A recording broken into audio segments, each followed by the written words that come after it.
Apa kabar di malam hari ini? Luar biasa atau biasa di luar?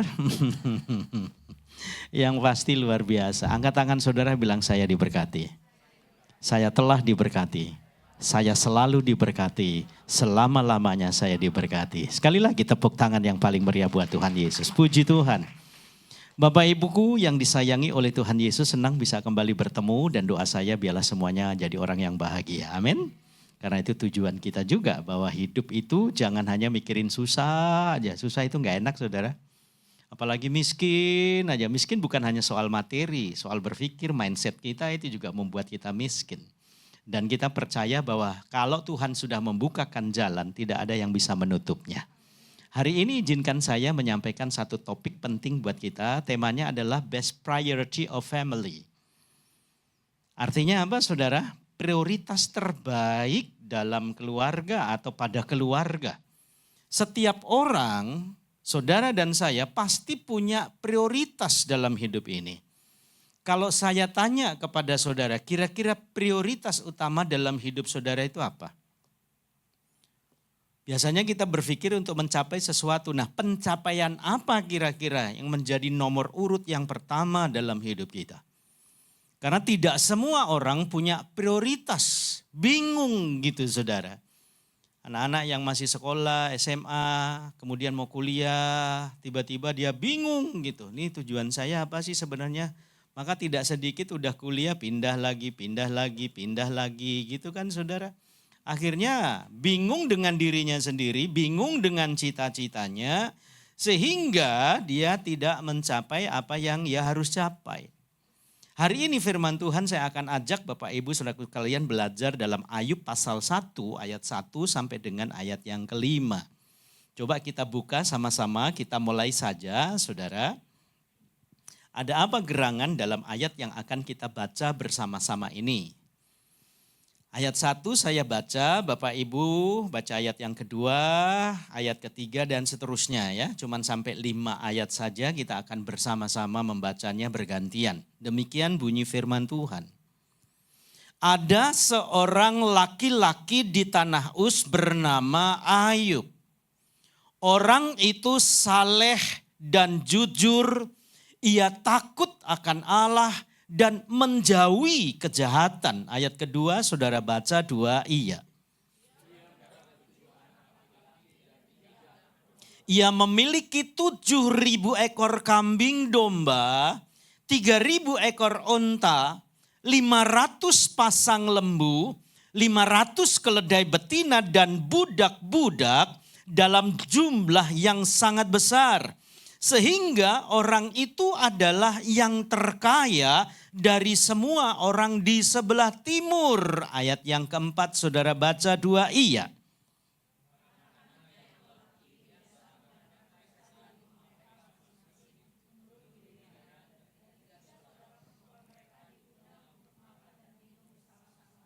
Ayat kelima yuk sama-sama kita baca 2 iya.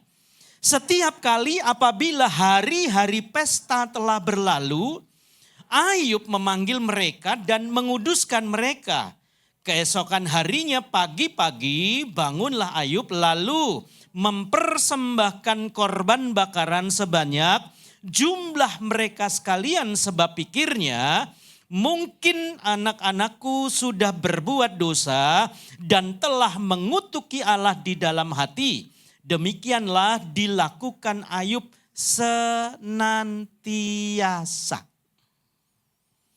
Kalau saudara perhatikan diri Ayub, saya boleh menilai Ayub itu boleh dikatakan orang yang hebat, orang yang luar biasa.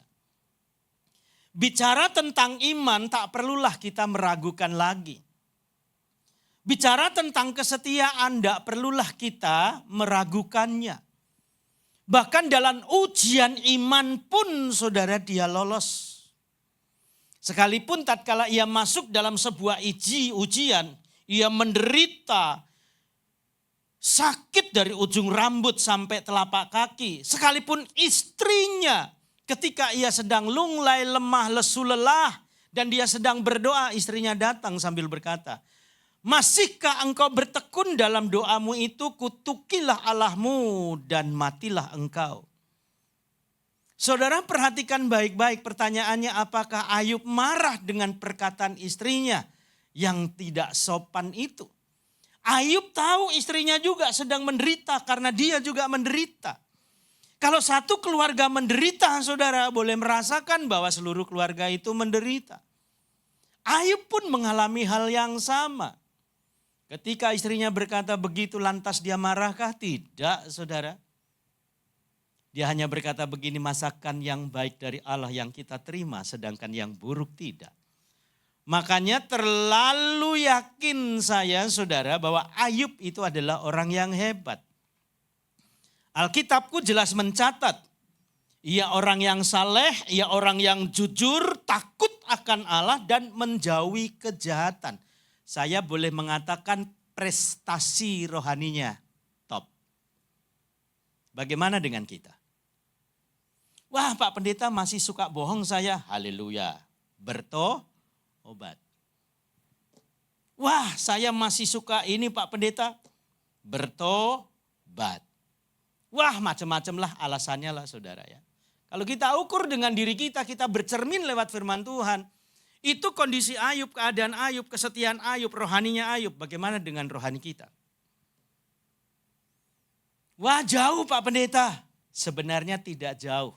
Cuman masalahnya saudara, kadangkala kehidupan kita tidak tercatat di dalam Alkitab, tapi tercatat dalam batin kita.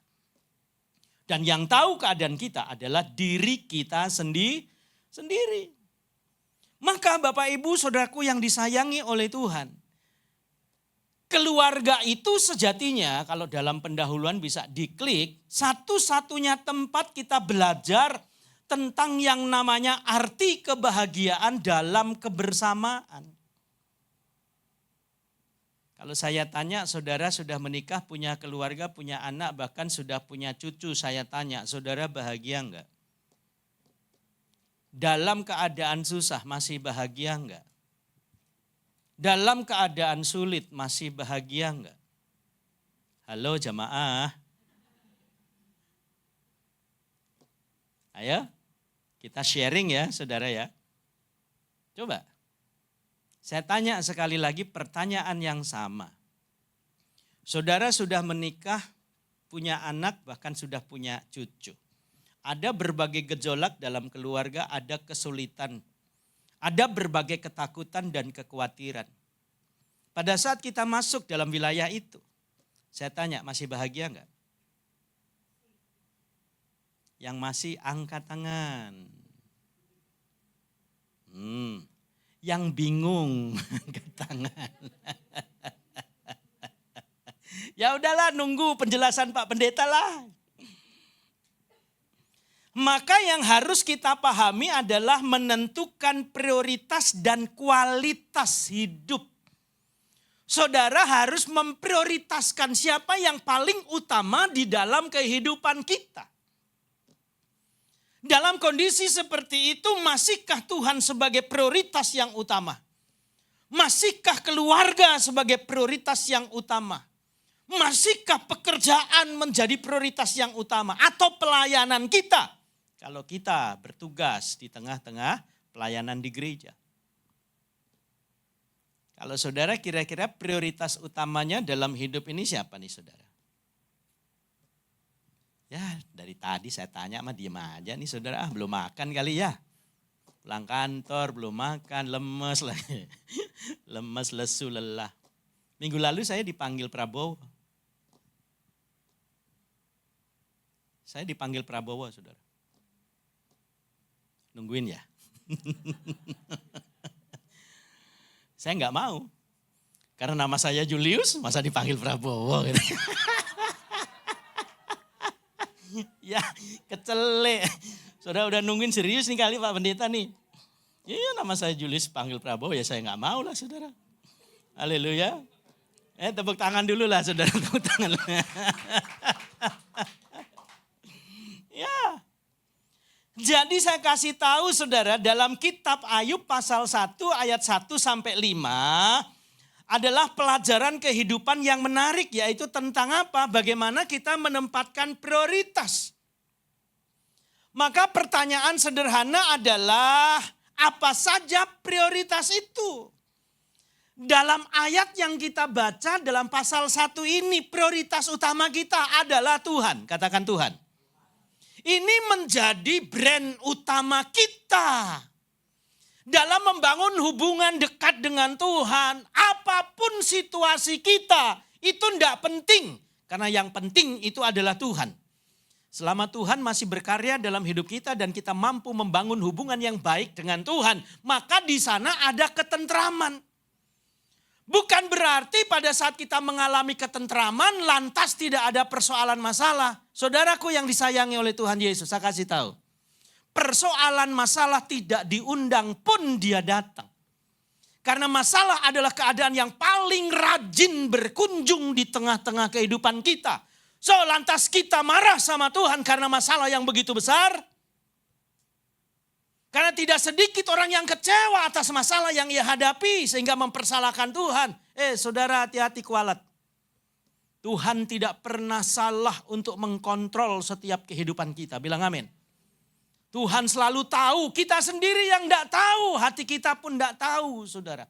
Keadaan kita tidak tahu, tetapi kadangkala kita sok tahu. Seolah pikiran kita itu lebih hebat dari pikiran Tuhan. Maka Daud berkata kepada Tuhan, siapa aku Tuhan? Sehingga engkau memperdulikan aku. Daud saja yang hebat itu. Posisinya begitu dahsyat luar biasa. Masih mempertanyakan siapa aku Tuhan sehingga engkau peduli kepadaku. Wah saudaraku yang disayangi oleh Tuhan. Mari kita belajar saudara. Maka ayat yang pertama tadi itu adalah bukti bahwa Ayub memprioritaskan Tuhan dalam hidupnya. Maka dia disebut sebagai orang yang saleh, orang yang jujur, orang yang takut akan Allah dan menjauhi kejahatan. Haleluya. Itu menjadi prioritas yang utama dalam diri Ayub, saudara. Maka saudara dan saya tidak perlu menyangka lagi, yes seperti itulah yang dilakukan oleh Ayub. Maka ayat ini menjadi catatan penting buat kita untuk ditorehkan dalam hati kita. Sehingga kita jejak Ayub itu bisa kita ikuti. Bilang amin. Haleluya saudara. Iya. Yang kedua kira-kira siapa? Nah keluarga saudara. Kenapa saya catat keluarga? Karena pusat kebahagiaan sejatinya itu dilepaskan oleh Tuhan kepada keluarga. Saya kasih contoh. Saudara punya tetangga sendirian. Ini udah mulai musim hujan nih kan. Enggak ada siapa-siapa, cuman sendiri aja dia pulang kantor ya sendiri gitu ya kan. Enggak ada siapa-siapa. Makanya nyanyinya begini, masak-masak sendiri, makan-makan sendiri, cuci baju sendiri, tidur pun sendiri. Pak Ramli tahu lagu itu? Tahu enggak? Oh enggak tahu. Ada yang tahu lagu itu? Ada yang tahu? Oh tahu? Iya, ibu tahu juga. Nah, ketahuan umurnya udah berapa ya? Haleluya. Dia makan sendiri ya saudara. Dia menikmati bahagianya dalam kesendiriannya. Pulang kantor dia siapin minuman, cemilan 10, 11 ada di meja. Kemudian dia minum, habis itu dia makan cemilan, dia ketawa sendiri. Saudara yang lihat tetanggamu sendirian, tidak ada siapa-siapa, tetapi dia sedang mengungkapkan kebahagiaannya, tetapi penilaianmu pasti berbeda. Dia ketawa sendiri gitu, nggak ada siapa-siapa. Kira-kira kalau saudara lihat orang tertawa sendiri, kira-kira apa yang ada dalam benak saudara atau dalam pikiran saudara? Orang gila ya. Kesambet di mana dia udah gila kali. Masa ketawa-ketawa sendiri. Udah makan ketawa sendiri. Wah etan iki wong iki wes. Betul enggak? Tetapi saudara yang sebelah saudara. Seluruh keluarga lengkap di situ. Anak 2, suami istri komplit. Habis itu bercanda, ketawa-ketawa. Saudara ngelihatnya gimana? Wah bahagia ya keluarga itu. Artinya apa? Kebahagiaan itu tidak untuk dinikmati oleh seorang diri. Artinya kebahagiaan itu harus dinikmati oleh yang namanya komunitas. Dan komunitas yang terkecil dalam hidup ini adalah keluarga. Amin. Maka Pak, tugasmu bahagiakanlah keluargamu. Bu, tugasmu bahagiakanlah keluargamu. Adik-adik muda, tugasmu adalah bahagiakanlah keluargamu. Bukan berarti lantas keluarga ini tidak ada konflik. Setiap keputusan itu saudara, ada yang diuntungkan dan ada yang dirugikan. Betul tidak?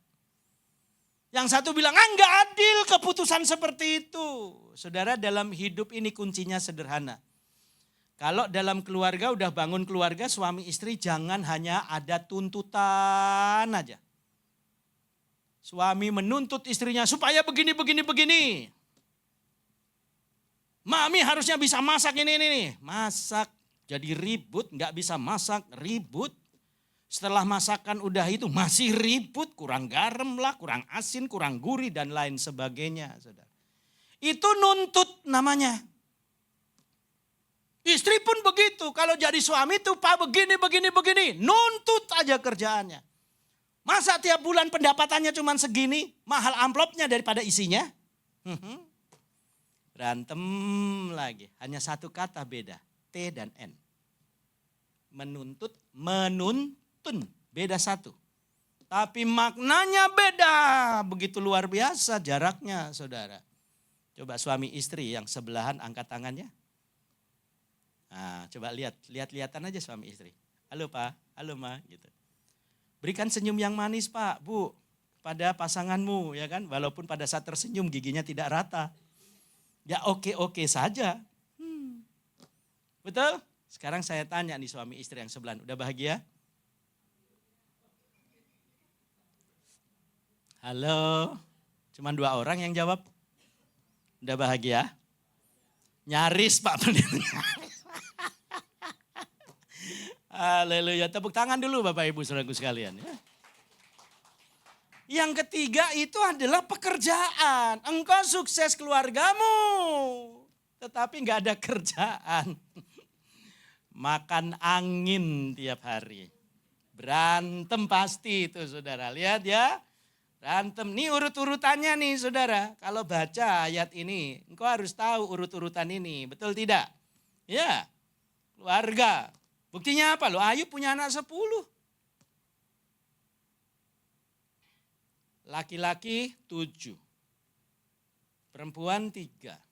Istri 1. Enggak boleh dibalik loh ya saudara, dibalik bahaya. Berarti keluarganya bahagia? Iya.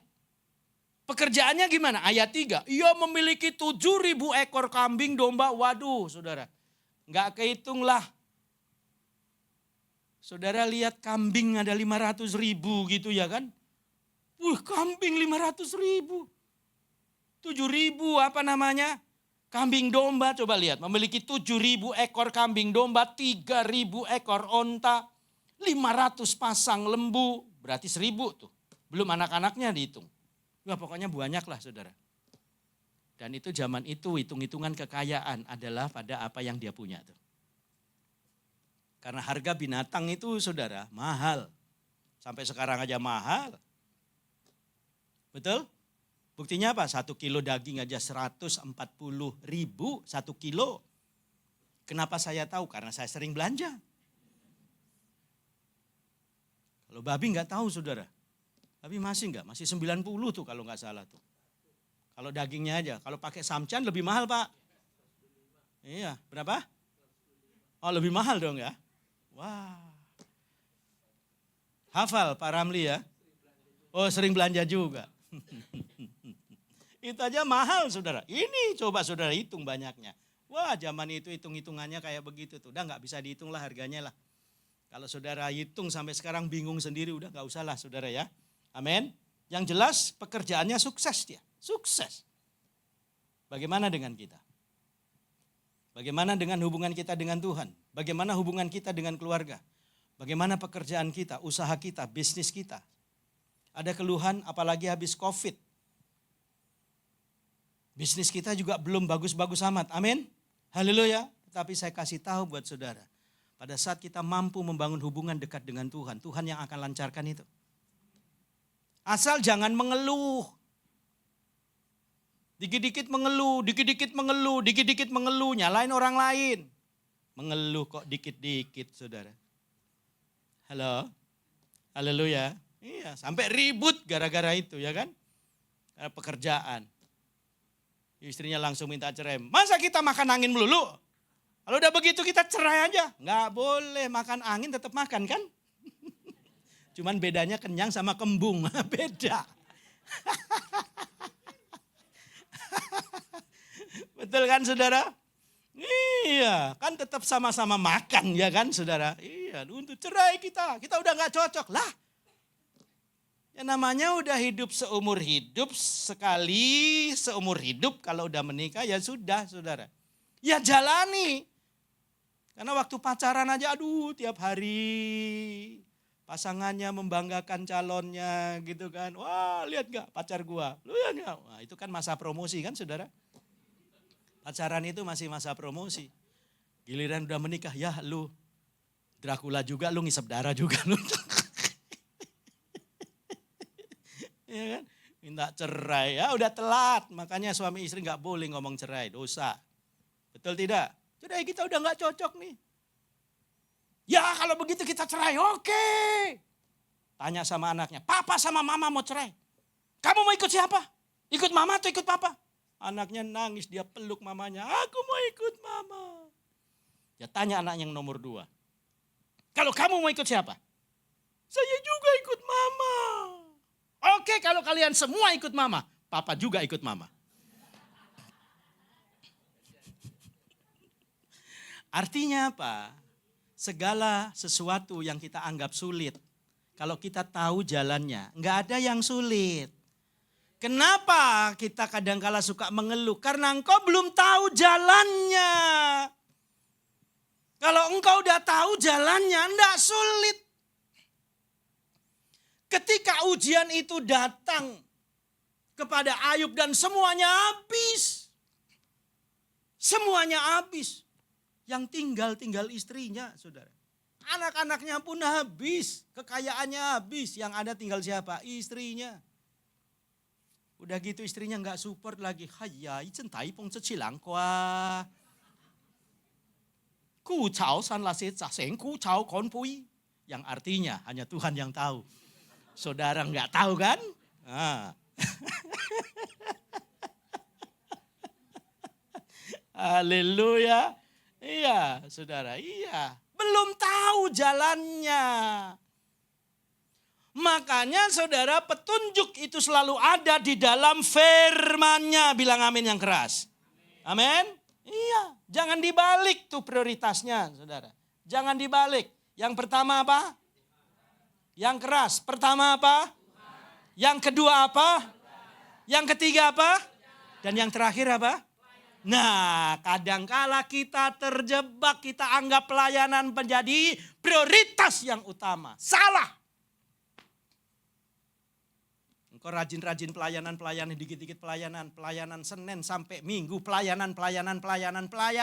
Enggak ketemu sama istri, enggak ketemu sama anak-anak. Demi alasan pelayanan, engkau gagal dalam membangun keluarga. Yang ada akhirnya apa? Konflik terus-menerus. Pelayanan, tapi keluarga terlantar. Munafik. Jadi pelayanan bukan, saudara. Sekali lagi saya kasih tahu ya. Pelayanan itu bukan prioritas yang utama. Itu bagian dari sebuah panggilan. Haleluya. Kalau engkau dipanggil oleh Tuhan untuk melayani Tuhan, silakan. Tapi dalam membangun keluarga jangan menjadikan alasan, saudara. Kecuali memang panggilan kita sudah di gereja, ya wes, makan dan minum kita dijamin oleh Tuhan. Karena orang yang memberitakan Injil, makan dari Injil. Silahkan, berarti itu sekaligus pelayanan itu adalah bagian dari pekerjaan di ladang Tuhan. Tapi kalau urut-urutan seperti ini, saudara, kita harus ikuti itu. Pelayanan Ayub apa saudara? Setiap saat yang dilakukan oleh Ayub mendoakan anak-anaknya. Artinya apa? Seorang bapak yang punya anak kerjaannya adalah atau pelayanannya itu bukan hanya di gereja. Ayub dia doakan di rumah ketika anak-anaknya habis pesta dia doakan, dia mempersembahkan persembahan kepada Tuhan. Dalam hatinya berkata jangan-jangan anakku sudah berbuat salah di hadapan Tuhan. Dia doakan, dia persembahkan persembahan yang berkenan kepada Tuhan. Itu pelayanan. Jadi walaupun kita tidak berdiri di atas mimbar, tidak jadi singer atau main musik saudara. Tapi kita hanya di rumah saja berdoa buat keluarga kita. Itu pelayanan.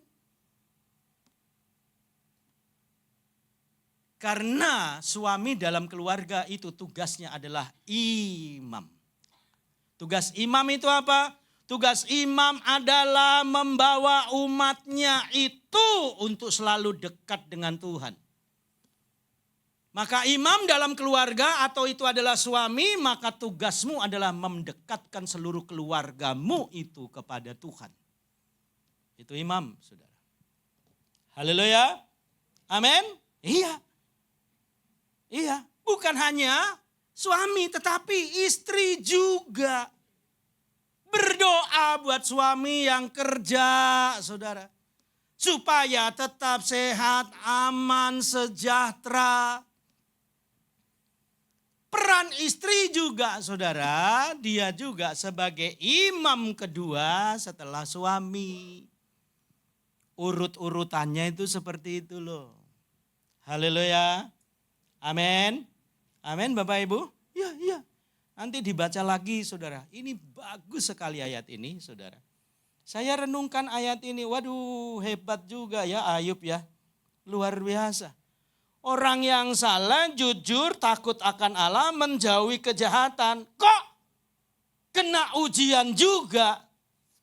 Maka dalam hidup itu saudara dan saya satu saat akan masuk dalam ujian. Ujian ini untuk menetapkan bahwa saudara adalah orang setia atau tidak. Kenapa? Saudara punya iman. Saya punya iman kepada Tuhan Yesus. Amin. Saya percaya kepada Tuhan Yesus. Haleluya. Tapi kalau iman itu begitu diuji dan kita gagal, saudara. Wah, itu mengerikan. Berarti kita bukanlah orang yang setia. Karena iman yang sempurna akan melahirkan yang namanya kesetiaan. Haleluya. Sadrak, Mesak, Abednego diuji oleh Tuhan. Lolos, setia sama Tuhan. Daniel masuk di gua singa. Lolos, enggak takut saudara.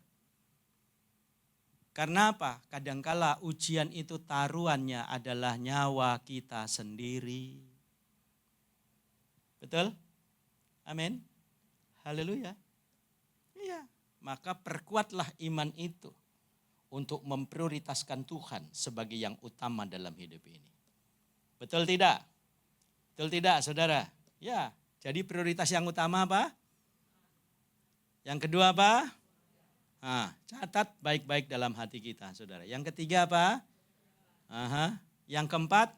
Iya. Maka semua saudara adalah hamba Tuhan, bukan hanya duduk sebagai jemaat. Tetapi sebagai pelayan Tuhan. Tugasmu juga adalah melayani. Minimal dalam doamu itu sisipkanlah gereja kita di tempat ini. Supaya bangku-bangku yang kosong ini saudara akan diduduki oleh orang-orang yang mungkin baru bertobat. Atau yang udah lama gak datang ke gereja karena terhilang. Atau tertarik dengan pernak-pernik dunia ini, lupa sama tujuan utamanya. Yaitu mempermuliakan Tuhan dalam hidup ini. Setuju? Makanya hidup ini harus bahagia. Saudara udah bahagia belum? Jangan pernah ragu. Engkau bahagia tapi masih susah enggak? Hah? Masih susah?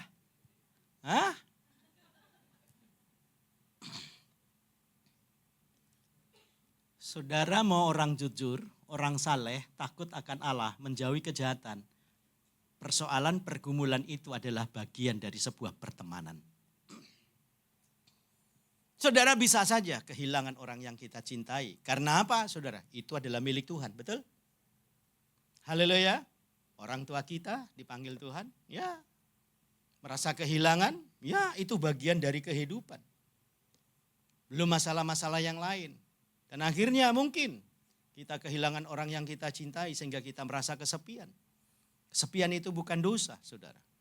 Kesepian itu adalah bagian dari sebuah keadaan yang namanya perasaan.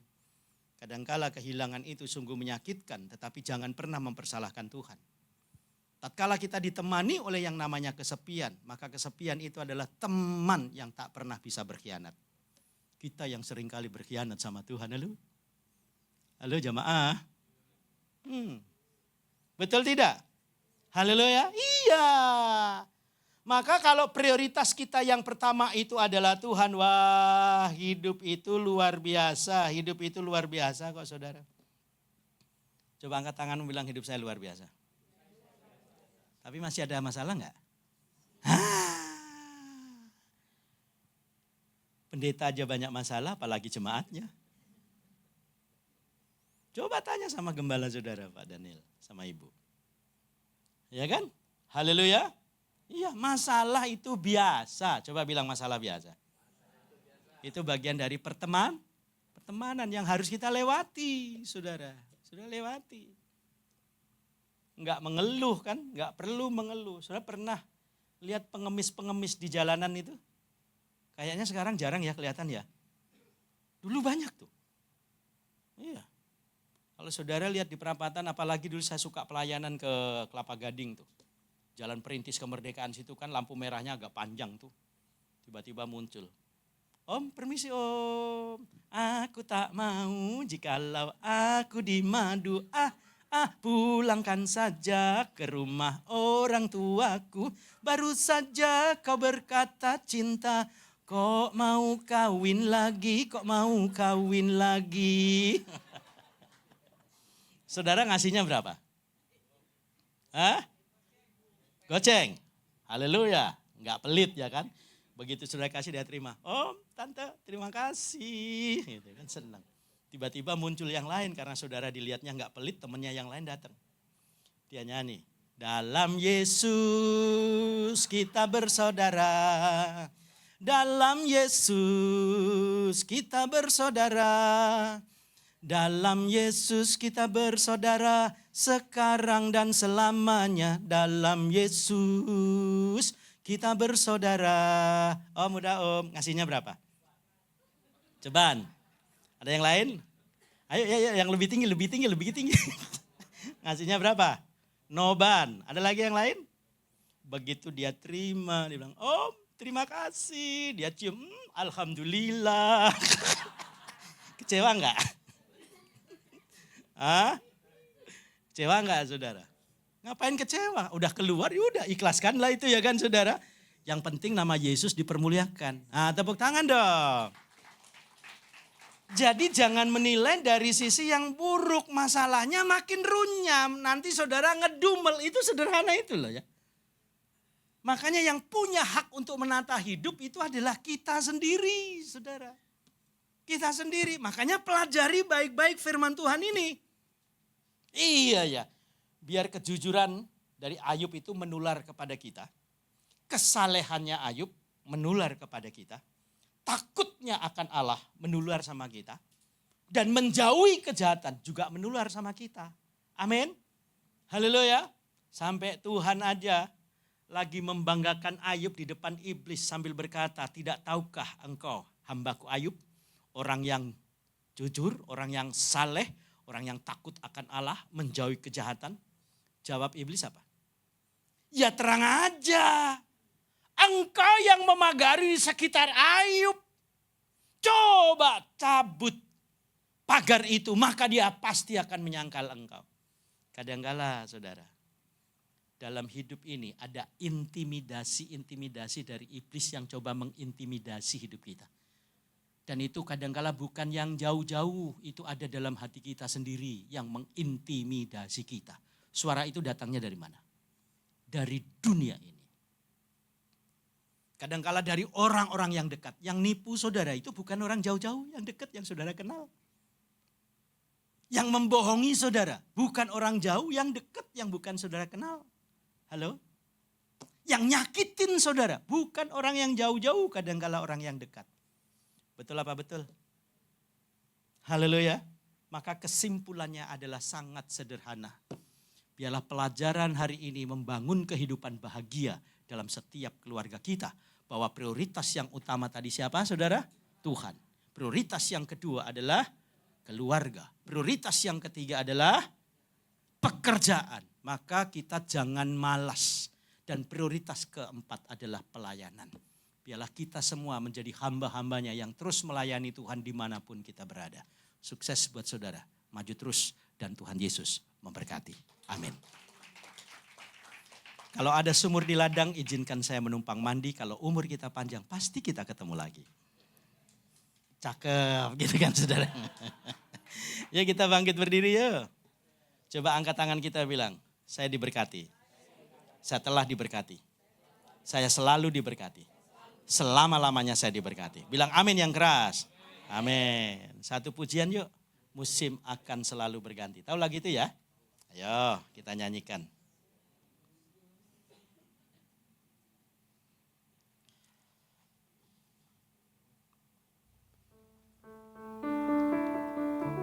Musim akan selalu berganti.